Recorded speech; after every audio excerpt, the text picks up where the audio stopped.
Salam sahabat Kristus, kita bisa bersama-sama mendengar dan merenungkan firman Tuhan pada saat ini. Saya Mardi Waluyo akan menyampaikan firman Tuhan untuk kesempatan ini dari kitab Injil Yohanes pasal 8 pada ayat yang ke-7. Firman Tuhan berkata demikian. Dan ketika mereka terus-menerus bertanya kepadanya, ia pun bangkit berdiri lalu berkata kepada mereka, "Barang siapa di antara kamu tidak berdosa, hendaklah ia yang pertama melemparkan batu kepada perempuan itu." Amin. Berbahagialah sahabat Kristus, bagi kita orang-orang yang suka membaca firman Tuhan, merenungkan firman Tuhan, terlebih-lebih yang melakukan kebenaran firman Tuhan dalam hidupnya. Pada kesempatan ini kita akan belajar tentang sang kebenaran. Kata orang, kebenaran adalah sesuatu yang relatif.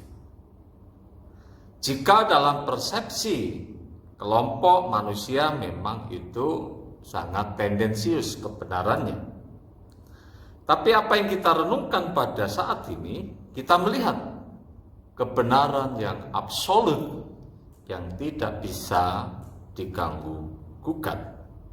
Nah, dalam bacaan yang sudah kita baca, kalau kita perhatikan seluruh perikopnya, di situ mengisahkan bahwa ketika Yesus pagi-pagi benar berada di Bait Allah dan seluruh rakyat datang kepadanya. Kemudian Yesus duduk dan mengajar mereka. Pagi-pagi itu Yesus berada dalam Bait Allah dan orang-orang pada datang semuanya dan Yesus mengajar mereka. Sang kebenaran mengajar, membimbing mereka untuk mengerti kebenaran. Sahabat Kristus yang saya kasihi, pada saat Yesus sedang mengajar, maka pada saat itu datanglah ahli-ahli Taurat dan juga orang-orang Farisi dengan satu tujuan untuk mencobai Yesus, untuk mencobai sang kebenaran, kadang menggugat sang kebenaran itu. Dan mereka membawa seorang perempuan yang kedapatan berbuat zina dan menempatkan perempuan itu di tengah-tengah. Kemudian lalu mereka berkata kepada Yesus. Mereka memakai dasar firman Tuhan juga. Tentu kalau kita lihat, mereka tahu Imamat pasal 20 ayat 10. Kemudian juga Ulangan pasal 22 ayat 22 sampai 24. "Rabi, perempuan ini tertangkap basah ketika ia sedang berbuat zina. Musa dalam hukum Taurat memerintahkan kita untuk melempari perempuan-perempuan yang demikian. Apakah pendapatmu?" Mereka sedang berhadapan kepada Yesus yang adalah sang kebenaran itu, dan bagaimana Yesus menyatakan diri kepada murid-murid di dalam Yohanes pasal 6 ayat 14, "Akulah jalan, akulah kebenaran, dan akulah hidup." Ketika sang kebenaran menyatakan dan diperhadapkan kepada satu hukum, kepada satu undang-undang, dan fakta itu ada di tangan orang-orang Farisi dan ahli-ahli Taurat. Berdasarkan hukum Musa, apa yang harus diperlakukan terhadap orang yang melakukan perzinahan?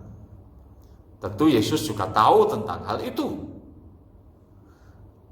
Tetapi apa yang dilakukan oleh mereka?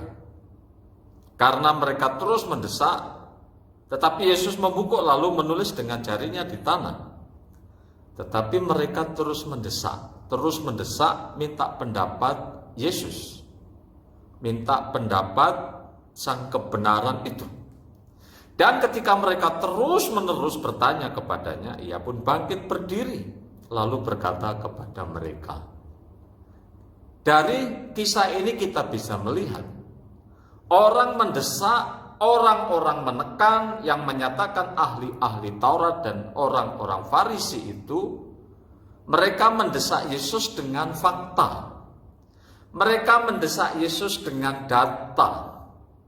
Mereka mendesak Yesus dengan memakai hukum Musa yang adalah hukum tertinggi di Israel. Dan mereka sangat hormat kepada hukum Musa. Nah, mereka ada dasar. Secara hukum mereka juga punya dasar hukum yang kuat untuk melakukan sesuai dengan hukum tersebut. Sahabat Kristus yang saya kasihi, siapa yang sedang mereka hadapi?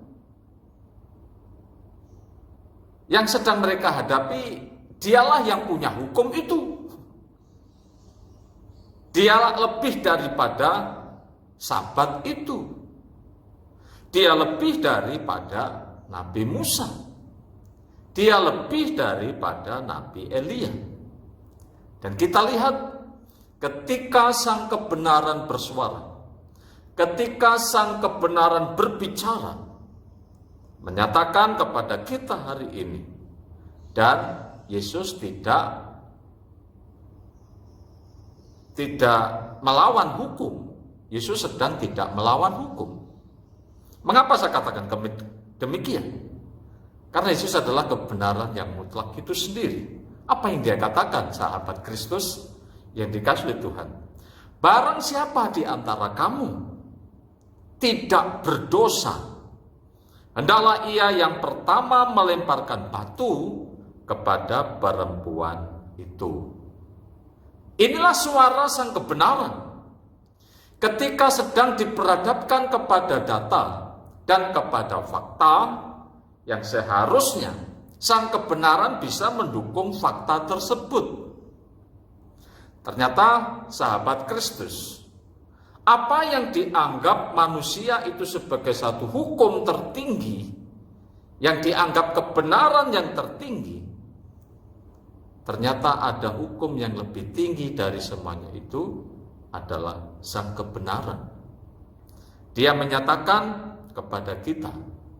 Sehingga apa yang terjadi ketika sang kebenaran berbicara, menyuarakan, menyatakan kebenaran, siapa di antara kamu yang tidak berdosa, silahkan pertama kali yang melempari dia dengan batu.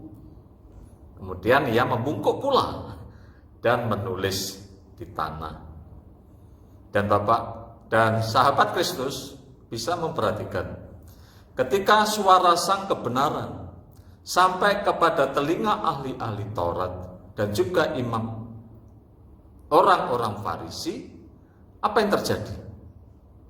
Ketika kebenaran itu yang kebenaran mutlak, yang absolut, dan hukum yang harusnya bisa diperlakukan pada waktu itu, tapi ketika mereka mendengar kebenaran, mereka satu persatu meninggalkan perempuan itu dan Yesus, dan tidak menjadikan hukum Musa untuk menghukum perempuan itu. Sahabat Kristus yang saya kasihi dalam Tuhan, dari perenungan kita hari ini kita bisa belajar. Kalau kita sungguh-sungguh mengandalkan Tuhan Yesus dalam hidup kita, maka selalu ada solusi yang bisa kita dapatkan ketika kita berada di dalam kebenaran. Aku di dalam Yesus dan Yesus di dalam aku. Artinya, aku di dalam kebenaran dan kebenaran itu ada di dalam aku, maka sesungguhnya itu bisa menjadi kekuatan bagi kita. Dan itu juga menghibur kita. Kalau orang katakan salah, tetapi kita punya kebenaran yang absolut. Yesus Kristus adalah sang kebenaran. Oleh karena itu, mari kita mengandalkan Dia senantiasa. Sehingga apa yang terjadi? Karena mereka pergi satu persatu dan tinggallah Yesus dan perempuan itu. Kemanakah mereka? Apakah mereka tidak jadi menghukum? Itulah kebenaran yang absolut yang telah dinyatakan. Dan kebenaran itu di atas hukum. Tuhan Yesus memberkati sahabat Kristus.